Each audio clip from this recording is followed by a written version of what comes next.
Episode 2, Mga Bulong ng Katarungan.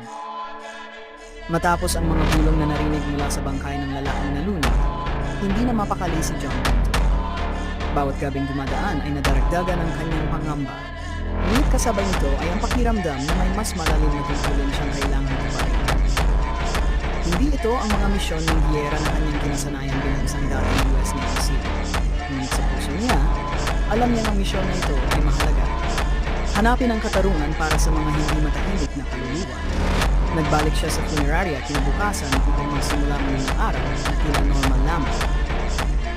Subalit, ang bangkay ng lalaking nalunod ay tila may kung anong iniwan sa kanyang isipan. Ang mga boses ng patay ay nagdadala ng lihim ng mga kwento at alam niyang hindi siya mapapalagay hanggat hindi niya ito nabibigyan ng hustisya. Habang iniayos ang mga gamit sa kanyang mesa, biglang may kumatok sa pinto. Si Abi pala, bitbit ang ilang prutas